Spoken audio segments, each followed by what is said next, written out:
आज के इस वीडियो में हम देखने वाले हैं क्लास 9th की बुक मोमेंट्स का chapter number in the kingdoms of fool का एक्सप्लेनेशन। इससे पहले वाली वीडियो में हमने देखी थी समरी, जहां पर हमने पूरा चैप्टर की आउटलाइन समझी थी और साथ ही हमने चैप्टर का इंट्रोडक्शन देखा था। तो वो वीडियो नहीं देखी तो उसे भी देख लेना।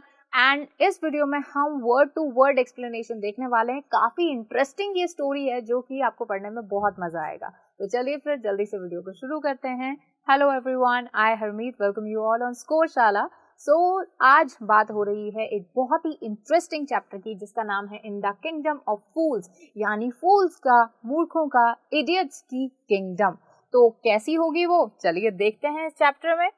सबसे पहले चैप्टर के बारे में कुछ पढ़ लेते हैं। That is, it is believed that fools are so dangerous that only very wise people can manage them.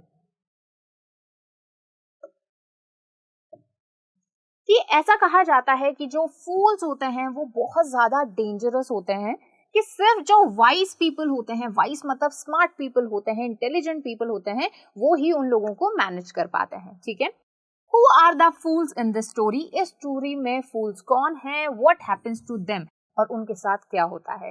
ठीक है, सो बेसिकली ऑब्वियस ही बात है कि जो इडियट्स होते हैं, जो कि फूल्स होते हैं, वो किसी ना किसी को हार्म जरूर पहुंचाते हैं, राइट? बहुत डेंजरस होते हैं।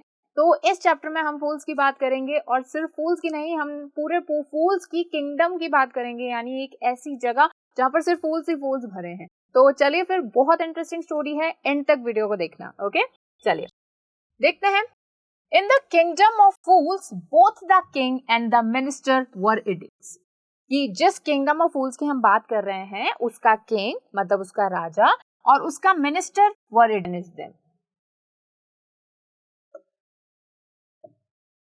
कि ऐसा कहा जाता है कि जो फूल्स होते हैं वो बहुत ज्यादा डेंजरस होते हैं, कि सिर्फ जो वाइज पीपल होते हैं, वाइज मतलब स्मार्ट पीपल होते हैं, इंटेलिजेंट पीपल होते हैं, वो ही उन लोगों को मैनेज कर पाते हैं। ठीक है, who are the fools in this story? इस स्टोरी में फूल्स कौन है, व्हाट हैपेंस टू देम, और उनके साथ क्या होता है। ठीक है, सो बेसिकली इन्होंने अपने किंगडम में बोल दिया कि अब जो दिन है वो होगा रात, और रात है वो होगा दिन। कैसे, देखते हैं। They ordered that everyone should be awake at night, till their fields and run their businesses only after dark and go to bed as soon as the sun came up.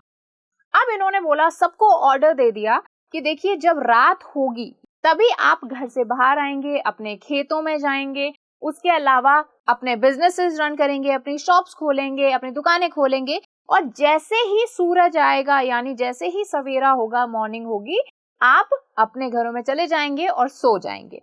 Anyone who disobeyed would be punished with death.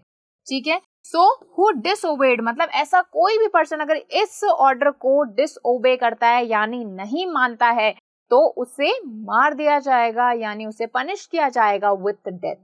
ठीक है, तो again बिल्कुल हमें पता चल रहा है कि यहाँ पर क्या है। तो यहाँ पर हमें पता चल रहा है कि ये जो किंगडम है ये कैसी है, फूल्स की है, पागलों की है। क्योंकि देखिए ऐसा कौन करता है। हाँ, आज आपसे बोला जाए कि जो दिन है वो रात है और रात जो है वो दिन है, यानी आपको रात होते ही पढ़ाई करनी है, रात होते ही आपको स्कूल जाना है, ट्रैवल करना है, लेकिन जैसे ही सुबह होगी आप बेड पर चले जाएंगे और सो जाएंगे। बताइए, ऐसा हो तो ऑब्वियस सी बात है आपका पूरा डे रूटीन ही खराब हो जाएगा।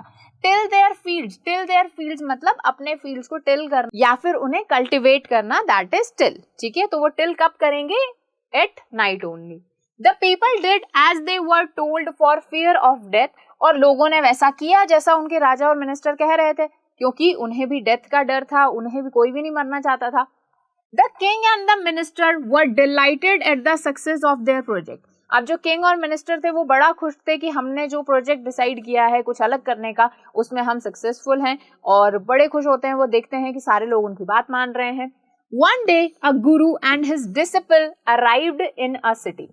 एक दिन एक गुरु मतलब जो बेसिकली सेंट होते हैं या फिर जो बहुत ज्यादा जिनको नॉलेज होती है, तो एक गुरु अपने डिसिपल के साथ, डिसिपल बेसिकली आप कह दीजिए अपने स्टूडेंट के साथ, तो अपने स्टूडेंट के साथ, अपने डिसिपल के साथ वो उस किंगडम में आते हैं। कहां पर? जहां पर ये रात और दिन वाला सीन है। It was a beautiful city, it was broad daylight, but there was no one about. बहुत ही सुंदर शहर था, लेकिन सबसे बड़ी बात कि बिल्कुल पूरी दोपहर हुई थी, पूरा दिन निकला हुआ था, लेकिन एक भी पर्सन आसपास नहीं था, एक भी इंसान आसपास नहीं था. Everyone was asleep, not a mouse stirring. Even the kettle had been taught to sleep by day. ठीक है, सब हर कोई सोया हुआ था. एक जो माउस है वो भी स्टेयर नहीं कर रहा था, स्टेयर मतलब इधर उधर नहीं घूम रहा था. उसके अलावा जो केटल्स थे यानी गाय भैंस जो थी, उनको भी उनके लोगों ने सिखाया हुआ था कि दिन में ही उनको आराम करना है यानी सोना है. ओके, मतलब हर एक इंक्लूडिंग एनिमल्स, माउसेस, बर्ड्स, हर कोई सोया हुआ था. The two men were hungry. दोनों जो आदमी थे वो hungry थे, भूखे थे. Now that the shops were open, they went to buy some groceries. ठीक है, दोनों भूखे थे, तो जैसे ही जब रात हुई और शॉप्स ओपन हुई तब वो कुछ खाना लेने वहां पर गए. तो their astonishment, groceries बेसिकली जो सामान होता है, किराने का सामान, उसे बोला जाता है. To their astonishment, they found that everything was cost same, a single dudu. ठीक है, अब उनके एस्टोनिशमेंट मतलब उनके सरप्राइज को और एक चीज हुई कि जितनी भी चीजें वहां पर थी उन सब की एक ही कॉस्ट थी, और हर चीज की कॉस्ट क्या थी? एक डूडू. डूडू बेसिकली एक कन्नड़ लैंग्वेज में यूं समझ लीजिए एक रुपया है या फिर एक तरह की करेंसी है, राइट. सो एक ही डूडू था, सबका जो प्राइस था वो एक ही डूडू था. भले आप गोल्ड खरीद लीजिए, भले आप मैंगोज खरीद लीजिए, भले आपको बनाना लेना है एक तो भी डूडू है. उसके अलावा अगर आपको एक क्लोथ लेना है उसका भी प्राइस एक ही डूडू है. ठीक है, सो हर चीज की प्राइस सेम थी और वो था एक डूडू. Whether they bought a measure of rice or a bunch of bananas, it cost a dudu. तो भले आप चावल ले लो, भले आप बनानास ले लो, कोई भी चीज ले लो, वो सब एक डूडू ही मिलेगी. आगे देखते हैं. The guru and his disciple were delighted. जो गुरु और जो डिसिपल थे वो काफी डिलाइटेड हुए, मतलब काफी खुश हुए, क्योंकि उनके लिए तो सारी चीजें सस्ती थी. They had never heard of anything like this. उन्होंने इससे पहले इस बारे में कभी नहीं सुना था कि ऐसा भी होता है कहीं. They could buy all the food they wanted for a rupee. वो हर चीज खरीद सकते थे, जो भी वो चाहते थे, महंगी से महंगी, सस्ती से सस्ती, सिर्फ 1 रुपए में. When they had cooked and eaten, the guru realized that this was a kingdom of fools and it wouldn't be a good idea for them to stay there. लेकिन जब उन्होंने खाना बनाया, खाना खाया, उसके बाद में गुरु को रियलाइज हुआ कि ये जो किंगडम है, ये जो राजधानी है, ये फूल्स की है, ये इडियट्स की है, तो यहाँ पर ज्यादा देर रुकना, ज्यादा दिन रुकना ठीक नहीं होगा, क्योंकि जैसा स्टार्टिंग में ही था कि जो फूल्स होते हैं वो डेंजरस होते हैं. ओके, ठीक है. तो अब गुरु जो है उनको पूरा ये पता चल गया था, और ऑब्वियसली वो गुरु थे, मतलब उनके पास बहुत नॉलेज थी. This won't last very long and you can't tell what they will do to you next. But the disciple wouldn't listen to the guru's wisdom. अब यहाँ पर वो कहते हैं कि भाई ये पागलों का शहर है, मतलब बिल्कुल, तो यहाँ पर रहना ठीक नहीं है. वो कहते हैं अभी जो ये चल रहा है, मतलब ये जो एक डूडू में चीजें मिल रही हैं, इतनी जो ये यहाँ पर सस्ती चीजें मिल रही हैं, जो कि इस वजह से मिल रही हैं क्योंकि एक जो फूल किंग है उसने ऑर्डर दिया है, और ये चीजें ज्यादा दिन नहीं रहेंगी, कभी ना कभी ये खत्म होगा, और आपको नहीं पता नेक्स्ट वो क्या ऑर्डर निकाल दें जिसमें आपके लिए कोई डेंजर हो. तो ये बात गुरु कह रहा था, लेकिन जो डिसिपल था, मतलब जो स्टूडेंट था, वो बिल्कुल भी उनकी बात मानने को तैयार नहीं था, क्योंकि वो काफी ज्यादा खुश था इन चीजों को देख के. ही वॉन्टेड टू स्टे, वो यहाँ पर रहना चाहता था. The Guru finally gave up and said, do what you want, I am going, and left. अब जो गुरु थे उन्होंने बोला कि ठीक है, उन्होंने गिव अप कर दिया, यानी उन्होंने हार मान ली. समझा रहे थे वो अपने डिसिपल को कि यहाँ पर नहीं रहना, यहाँ पर ठीक नहीं है, लेकिन उनका शिष्य नहीं मान रहा था, तो उन्होंने बोला ठीक है, जैसा तुम्हें अच्छा लगे तुम वैसा करो. ठीक है, और वहां से वो निकल गए. The disciple stayed on and ate his fill every day, bananas and ghee and rice and wheat, and grew fat like a street side sacred bull.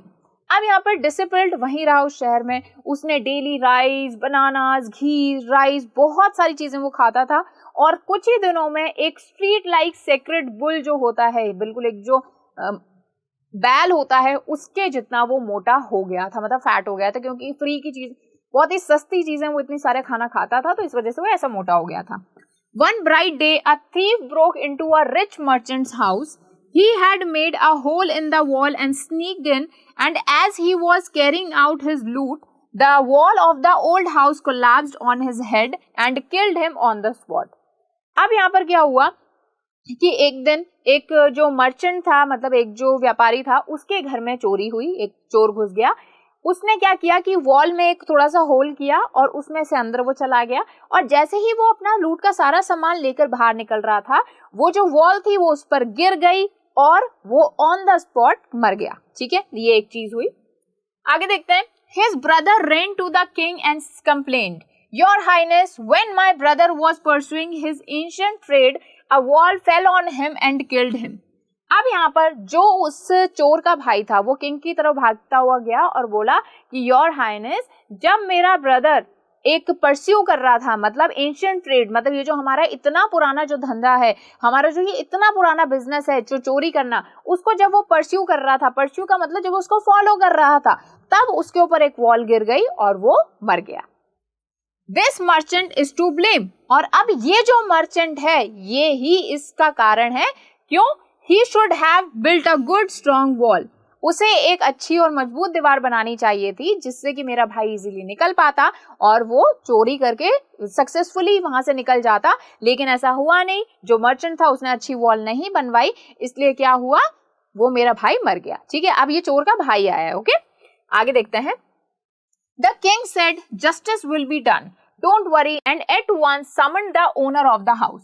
अब किंग ने बोला कि बिल्कुल न्याय होगा, बिल्कुल जस्टिस होगा। समन का मतलब बिल्कुल दिया जाएगा आपको। ओके, और समन का मतलब उन्होंने बुलाया। ठीक है, किसको बुलाया? ओनर ऑफ द हाउस को। ठीक है, उनको बुलावा भेजा कि उसको लेकर आओ। तो ओनर ऑफ द हाउस था, जो मर्चेंट था, वो आ गया। When the merchant arrived, the king questioned him, What's your name? जब मर्चेंट आया तो किंग ने उससे पूछा, क्या है तुम्हारा नाम? आगे देखते हैं। Such and such your highness, अब वो आगे अपना नाम बताता है। Such and such your highness मतलब सच एंड सच मतलब XYZ, कोई भी अपना नाम बताता है। Were you at home when the dead man burgled your house, अब उन्होंने पूछा, किंग ने पूछा कि क्या जब चोरी करने या फिर धोखाधड़ी से तुम्हारे बिल्डिंग में जब वो घुसा तब तुम घर पर थे? Yes my Lord, he broke in and the wall was weak, it fell on him. हाँ मेरे मालिक, मैं वहीं पर था जब वो वहां पर एंटर हुआ, तब मैं घर पर ही था और जैसे ही वो जाने लगा तो दीवार उस पर गिर गई और वो मर गया। The accused pleads guilty. Your wall killed this man's brother and you have murdered a man. We have to punish you. अब यहाँ राजा कहता है कि जो एक्यूज है, मतलब जिस पर एक्यूजेशन लगा है, मतलब मर्चेंट, वो गिल्टी है। गिल्टी मतलब उसकी गलती है, उसकी वॉल ने मार डाला किसको? चोर को, और इस वजह से तुम्हें मर्डर के जुर्म में तुम्हें पनिश किया जाएगा। ठीक है, ये मर्चेंट को कह रहा है राजा। Lord, said the helpless merchant, I didn't put up the wall. It's really the fault of the man who built the wall. अब यहाँ पर मर्चेंट अपनी सफाई में कह रहा है कि मालिक मुझ पर रहम खाइए, मेरी गलती नहीं है, बल्कि जिसने ये दीवार बनाई उसकी गलती है। He didn't build it right. You should punish him. उसने सही तरीके से नहीं बनाई, इसीलिए वॉल वीक थी, और तो आपको उसको पनिश करना चाहिए, ना कि मुझे। Who is that, my lord? This wall was built by my father's time. I know the man. He is an old man now. He lives nearby. वो कहते हैं कि किसने बनाई ये वॉल? तो वहां पर मर्चेंट कहता है कि मेरे फादर के टाइम से ये वॉल है। तो अभी एक आदमी है जो कि ओल्ड मैन है, काफी ज्यादा, अभी काफी बूढ़ा हो चुका है क्योंकि बहुत ही पुराने टाइम में ये वॉल बनी थी, तो वो पास में ही रहता है। ओके, आगे देखते हैं। The king sent out messengers to bring in the bricklayer who had built the wall.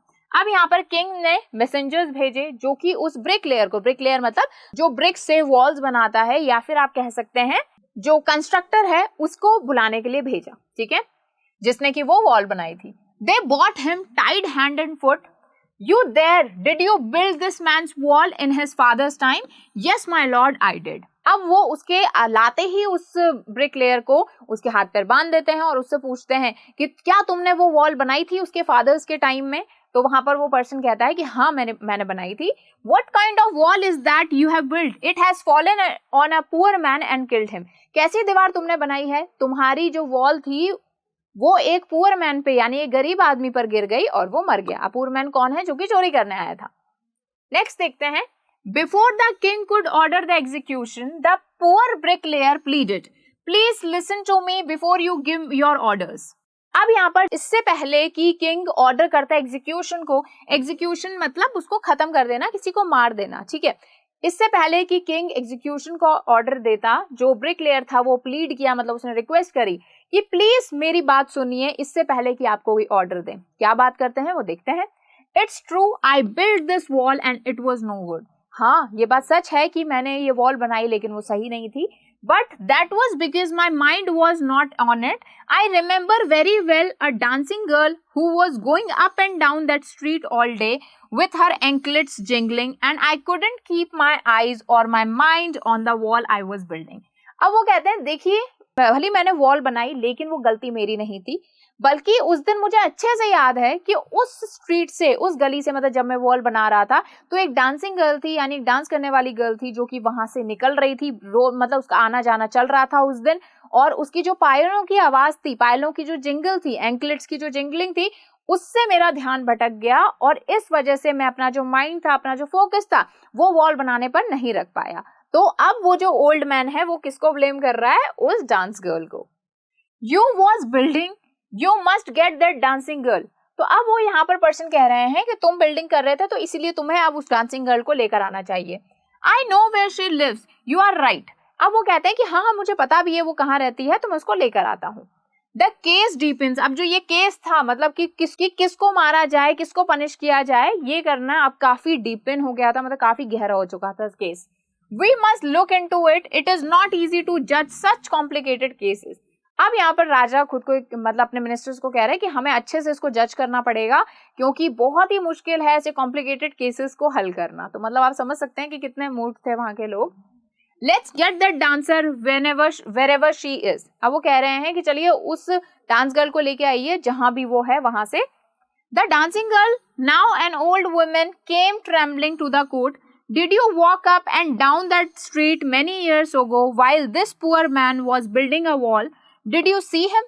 अब यहाँ पर वो कह रहे हैं कि उस डांसिंग गर्ल आती है तो काफी जो अब ओल्ड हो चुकी थी क्योंकि बहुत सालों पुरानी बात थी, तो उससे राजा पूछता है कि क्या तुम उस स्ट्रीट से आ जा रही थी उस दिन जब ये आदमी इस वॉल को बिल्ड कर रहा था? ठीक है, आगे देखते हैं। Yes, my lord, I remember it very well. So, you did walk up and down with your anklets jingling. You were young and you distracted him, so he built a bad wall that has fallen on a poor burglar and killed him. You have killed an innocent man and you'll have to be punished. अब वो कहते हैं, तो वो lady कहती है कि हाँ मैं वहां से निकल रही थी। तो यहाँ पर राजा कहते हैं, तो देखिए अब तुम जो थी, तुम उस टाइम यंग थी, तुम डिस्ट्रैक्ट कर रही थी उस बिल्डर को जो कि एक वॉल बना रहा था, और अब वॉल उसने बेकार बनाई, इस वजह से वो एक पुअर मैन पे गिर गई और वो मर गया, तो अब तुम्हें पनिशमेंट मिलनी चाहिए। ठीक है, आगे देखते हैं। She thought for a minute and said, My lord, wait. I know why I was walking up and down that street. अब वो लेडी खुद को बचाने की कोशिश कर रही है, तो वो कहती है कि एक सेकंड रुकिए, मुझे याद है कि मैं उस दिन उस गली से क्यों इतना आ जा रही थी। I had given some gold to the goldsmith to make some jewelry for me. He was a lazy scoundrel. तो वो कह रहे हैं कि मुझे अच्छे से याद है कि क्यों मैं जा रही थी वहां पर, बिकॉज मैंने जो कुछ गोल्ड दिया था गोल्डस्मिथ को, यानी कुछ सोना दिया था सुनार को, लेकिन वो एक मेरे लिए ज्वेलरी बनाने के लिए, लेकिन वो एक आलसी आदमी है। स्काउंड्रल बेसिकली एक डिसऑनेस्ट पर्सन होता है जो कि आपके पैसे खा जाता है। तो वो कहते हैं कि भाई वो बहुत ज्यादा आलसी पर्सन है। He made so many excuses and said he would give it now and he would give it then. So on all day he made me walk up and down to his house a dozen times.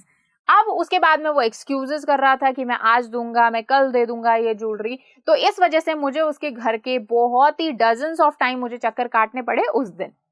That was when his bricklayer saw me. It's not my fault, my lord. It's the damn goldsmith fault. वो कहते हैं, और उसी time जब मैं वहां से आ जा रही थी तब ब्रिकलेयर ने मुझे देखा, लेकिन इसमें मेरी गलती नहीं है, ये उस गोल्डस्मिथ की गलती है। Poor thing, she is absolutely right, thought the king. अब यहाँ पर किंग ने पूछा कि हाँ मतलब ये सही बोल रही है, she is absolutely right. Okay, king weighing the evidence. अब किंग जो ये एविडेंस था इसको मतलब जोर देते हुए, इस पे ध्यान देते हुए इस बात को कहता है कि हाँ ये सही बोल रही है। We have got the real culprit at last. तो अब यहाँ पर राजा बोलता है कि फाइनली अब हमें जो असली मुल्जिम था वो मिल चुका है। ठीक है, सो लास्ट जो कल्प्रिट था वो मिल चुका है। Get the goldsmith wherever he is hiding at once. अब गोल्डस्मिथ को बुलाने का ऑर्डर दिया जाता है कि उसे लेकर आओ जहां भी वो है। आगे देखते हैं। The king's bailiff searched for the goldsmith who was hiding in a corner of his shop. अब जो किंग्स के जो बेलीफ्स होते हैं, बेलीफ्स मतलब बेसिकली एक ऐसा आदमी जो कि ये देखता है कि जो कोर्ट ने जो भी ऑर्डर्स दिए हैं, यानी मैं कहूँ राजा ने जो भी ऑर्डर्स दिए वो पूरे किए जाएं। तो वो ढूंढते हैं गोल्डस्मिथ को, लेकिन वो अपनी शॉप में के कहीं कोने में छुपा हुआ होता है. When he heard the accusation against him, he had his own story to tell. My lord, he said, I'm a poor goldsmith. अब जैसे ही उसने ये एक्यूजेशन सुना, क्योंकि खबर तो मिल जाती है कि इस तरह से अब जो गोल्डस्मिथ को पकड़ेंगे ये, तो जैसे ही उन्होंने ये एक्यूजेशन सुना, उस पर्सन ने, उस गोल्डस्मिथ ने अपनी खुद की एक स्टोरी बना दी थी, क्योंकि उसको भी जस्टिफिकेशन खुद का देना था. तो वो कहता है कि मैं एक पुअर गोल्डस्मिथ हूँ. He said, I'm a poor goldsmith. It's true that I made this dancer come many times to my door. I gave her excuses because I couldn't finish making her jewelry before I finished the rich merchant's order. They had a wedding coming and they wouldn't wait. अब यहाँ पर Goldsmith कहता है कि हाँ, ये बात सच है कि मैंने इस डांसर गर्ल को बार बार मेरे घर के चक्कर लगवाए. ऐसा इसलिए क्योंकि मैं उसकी ज्वेलरी नहीं बना पाया. और मैं क्यों नहीं बना पाया? क्योंकि एक रिच मर्चेंट्स के घर में शादी थी और उन्हें भी ज्वेलरी बनवानी थी, और इस वजह से मैं उनकी ज्वेलरी बनाने के चक्कर में इस डांस गर्ल की ज्वेलरी नहीं बना पाया. You know how impatient rich man are. Who is that rich merchant who kept you from finishing this poor women's jewellery.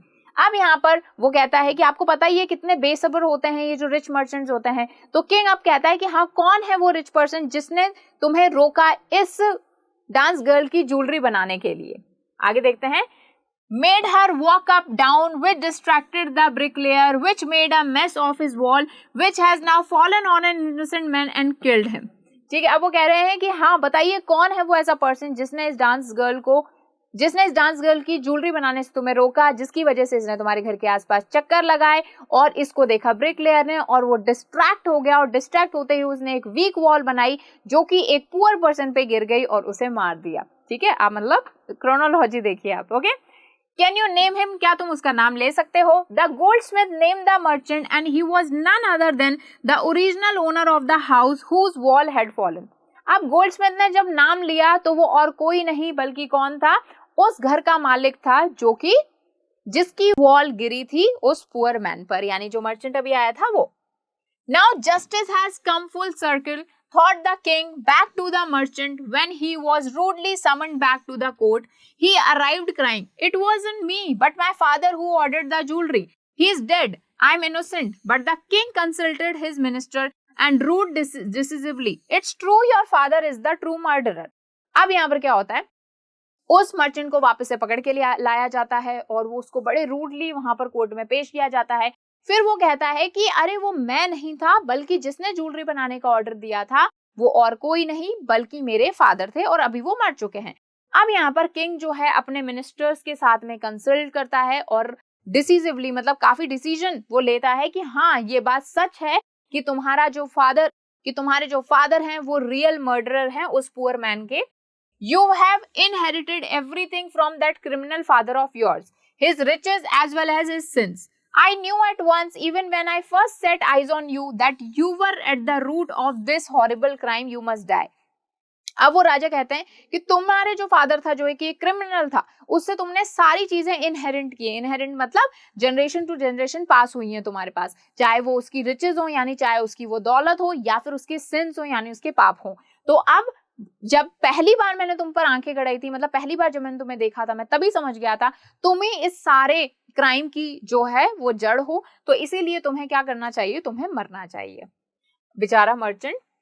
And he ordered a new stake to be made ready for the execution. As the servant sharpened the stake, got it ready for the final impaling of the criminal. अब जो राजा था उसने एक नया stake बनाने का order दिया. अब एक नया स्टेक मतलब जो जिसके ऊपर किलिंग की जाती है, जिसके ऊपर किसी पर्सन को एग्जीक्यूट किया जाता है, वो नया बनाने का ऑर्डर दिया जिससे कि एग्जीक्यूट कर पाए. एग्जीक्यूट मतलब उसको मर्डर कर पाए, उसको पनिश कर पाए. ठीक है, अब सर्वेंट्स ने क्या किया, वो स्टेक को रेडी किया. उसके बाद में और जैसे ही वो फाइनली रेडी थे, मतलब उसको पनिश करने के लिए, उसको एग्जीक्यूट करने के लिए, इम्पेलिंग करने के लिए यानी उसका सर काटने के लिए, ठीक है, तब क्या हुआ, it occurred to the minister that the rich merchant was somehow too thin to be properly executed on the stake. तब उनको रियलाइज होता है मिनिस्टर को, ये जो नया स्टेक हमने बनाया है इसके लिए जो ये मर्चेंट है ये काफी ज्यादा पतला है, मतलब काफी ज्यादा ये पतला है, इस वजह से इस स्टेक पर ये सही से एग्जीक्यूट नहीं हो पाएगा. He appealed to the king's common sense. The king too worried about it. अब ये चीज जो थी उन्होंने किंग को भी बताई तो किंग भी इस चीज को लेकर काफी ज्यादा परेशान हो गए. What shall we do? He said, when suddenly it struck him that all they needed to do was to find man fat enough to fit the stake. अब जब उन्होंने सोचा कि अब क्या करें, तो अब फाइनली उनके माइंड में एक थॉट आया, और वो थॉट ये था कि अब हमें एक ऐसा पर्सन ढूंढना है जो कि इस स्टेक पर परफेक्टली फिट हो पाए, यानी बहुत मोटा हो, जो कि इस स्टेक पर हम अच्छे से उसको एग्जीक्यूट कर पाए। अब आप सोचिए, थॉट सोचिए कि एक क्रिमिनल उनको मिल गया है, चलिए वैसे वो तो क्रिमिनल था भी नहीं, लेकिन क्रिमिनल मिल चुका है, और उसको भी एग्जीक्यूट इसलिए नहीं कर रहे क्योंकि उनको एक मोटा आदमी चाहिए, तो अब एक रैंडम किसी मोटे पर्सन को ढूंढेंगे और वो उसको एग्जीक्यूट करेंगे। तो अब आगे देखते हैं कि क्या होता है। The servants were immediately sent all over the town looking for a man who would fit the stake, and their eyes fell on the disciple who had fattened himself for months on bananas and rice and wheat and ghee, right? अब यहाँ पर जो servants थे उनको immediately भेजा गया कि आप यहाँ पर इस शहर में जो भी सबसे मोटा आदमी हो उसको ढूंढ के ले आइए। और उनकी नजर जैसे ही वो ढूंढते हैं, सबसे पहले उनकी नजर पड़ती है उस डिसिपल पर, उस स्टूडेंट पर जो कि गुरु छोड़ के गए थे यहाँ पर, और जो कि वीट, घी, राइस, बनानास खा खा के बहुत ज्यादा मोटा हो गया था। Okay, what have I done wrong? I am innocent, I am sannyasi, he cried, that may be true. अब यहाँ पर क्या होता है कि वो चिल्लाता है कि मैंने क्या किया है, मैं तो इनोसेंट हूँ, मैंने तो कुछ भी नहीं किया, मैं तो निर्दोष हूँ, मैं तो एक सन्यासी हूँ, सन्यासी मतलब मैं तो एक सेंट हूँ, राइट। उसके अलावा देखते हैं कि दैट मे बी ट्रू। अब यहाँ पर जो लोग होते हैं वो कहते हैं कि हो सकता है तुम सच बोल रहे हो, but it's the royal decree that we should find a man fat enough to fit the stake, they said, and carried him to the place of execution. He remembered his wise guru's word. अब यहाँ पर royal decree का मतलब होता है order. तो अब वो कहते हैं कि लेकिन ये रॉयल ऑर्डर है, रॉयल ऑर्डर मतलब किंग ने ये ऑर्डर दिया है कि हमें एक फैट मैन चाहिए जिसको हम स्टेक पर सही से खड़ा कर सकें, तो इसीलिए वो उसको उठाते हैं और एग्जीक्यूशन की जगह पर ले जाते हैं। अब यहाँ पर उस डिसिपल को अपने गुरु की बातें याद आती हैं जो उन्होंने बोली थी। This is the city of fools. You don't know what they will do next.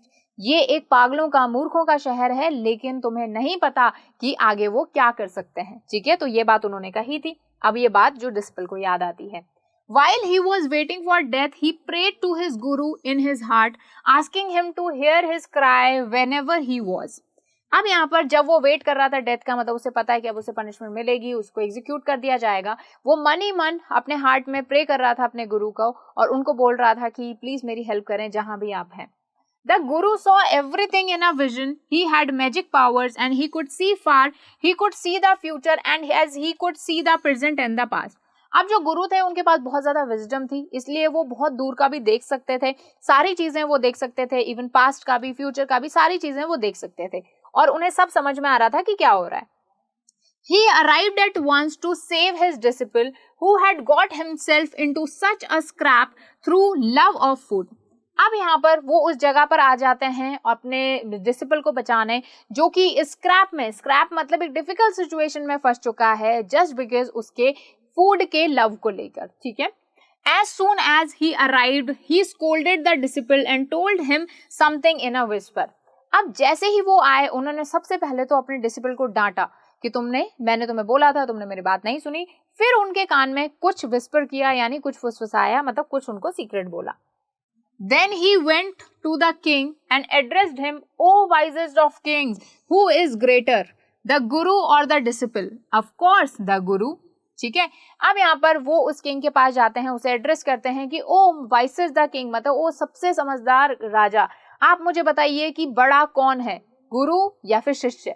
ठीक है, तो वहां पर बोलता है, वो राजा बोलता है कि of course guru, no doubt about it, why do you ask, कि इसमें तो कोई डाउट नहीं है, जो गुरु है वो बड़ा है, और आप ऐसा क्यों पूछ रहे हैं।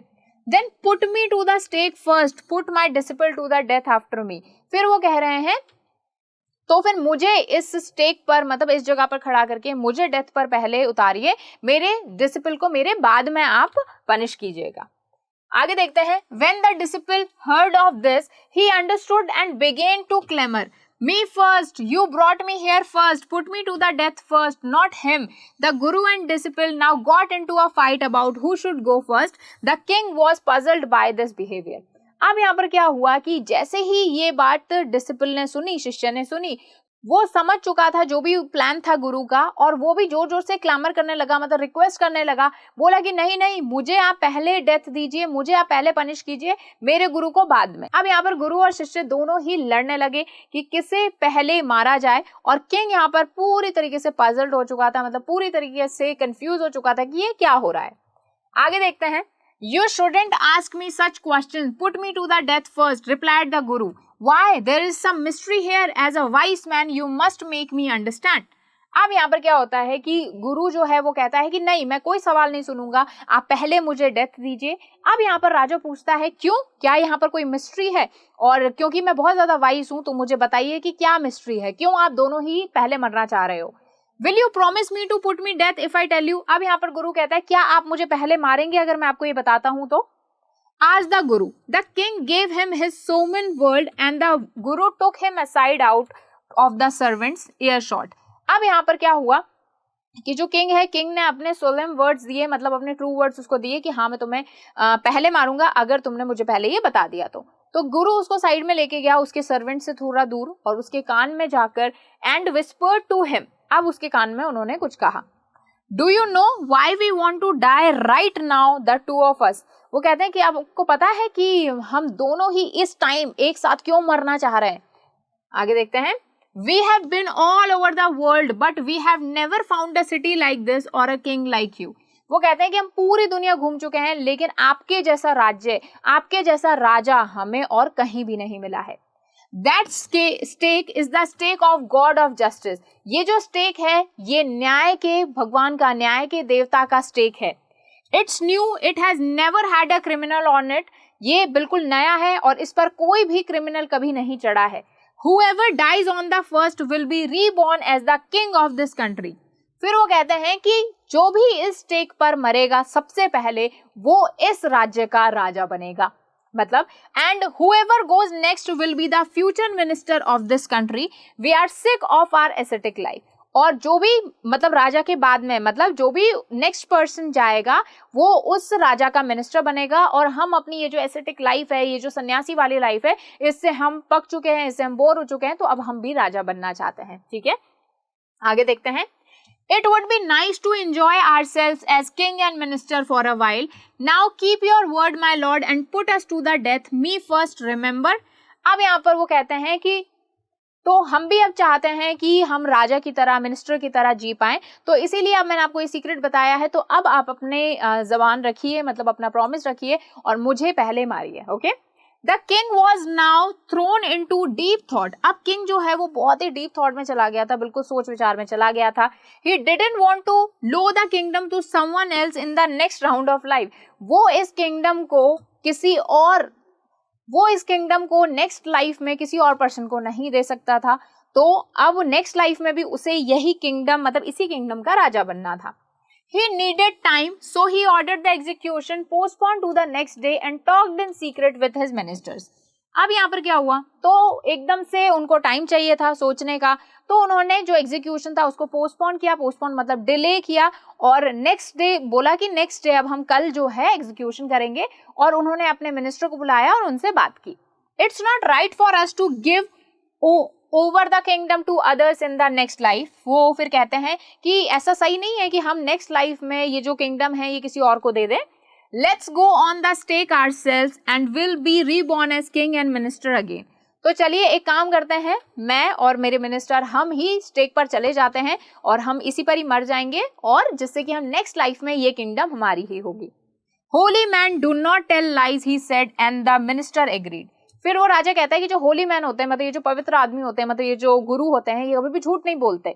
तो वो क्या कहते हैं, वो मिनिस्टर जो है वो एग्री करता है कि हाँ आप सही कह रहे हो।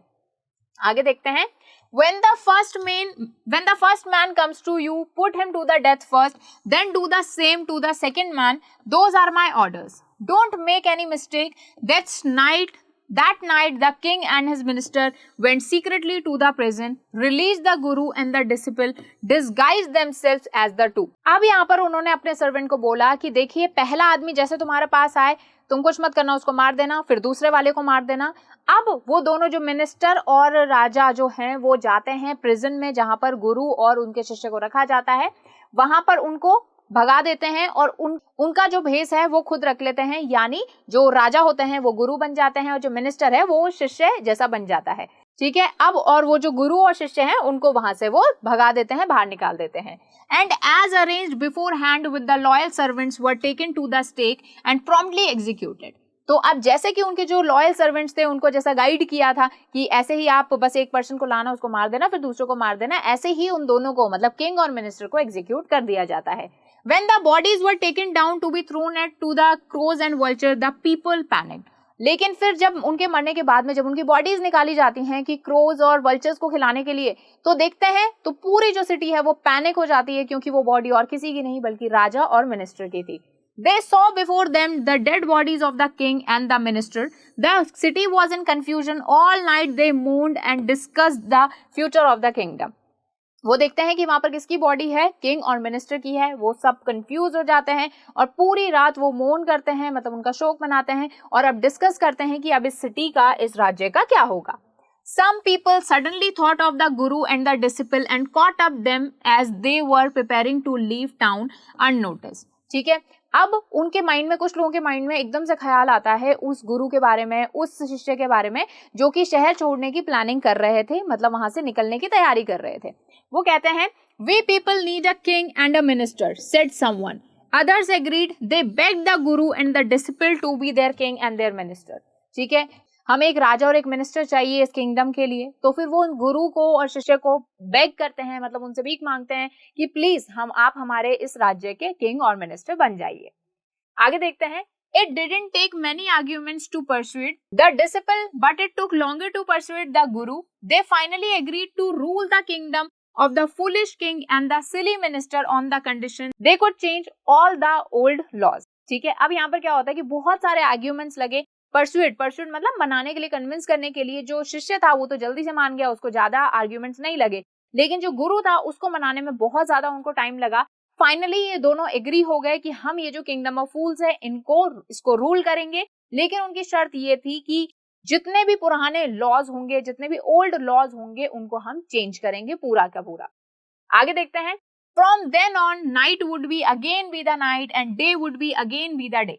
उस दिन से जो नाइट थी वो अब रात ही रही और जो डे था वो डे ही रहा, मतलब डे को ही लोग काम करने लगे, रात को वो सोने लगे, मतलब नॉर्मल तरीके से। And you could get nothing for a डुडो, it became like any other place. और एक डुडू में अब आपको कुछ नहीं मिल रहा था, अब जैसे बाकी जगहों पर हो रहा था, नॉर्मल जो कंडीशंस थी वैसी कंट्री की हो चुकी थी, राइट। तो यहाँ पर जो हमारा चैप्टर है वो होता है खत्म। काफी इंटरेस्टिंग स्टोरी थी। एक चीज हमें रियलाइज हुई कि कभी भी फूल्स जो होते हैं, इडियट्स जो होते हैं, उनसे दूर रहना चाहिए, बिकॉज वो कभी भी आपको हार्म कर सकते हैं। तो अगर आपको स्टोरी अच्छी लगी हो तो लाइक करना वीडियो को बिल्कुल मत भूलना। साथ ही कोई क्वेरी हो, क्वेश्चन हो, कमेंट सेक्शन में मुझे बता सकते हो, जिससे मैं आपको वहीं पर ही आंसर दे दूंगी।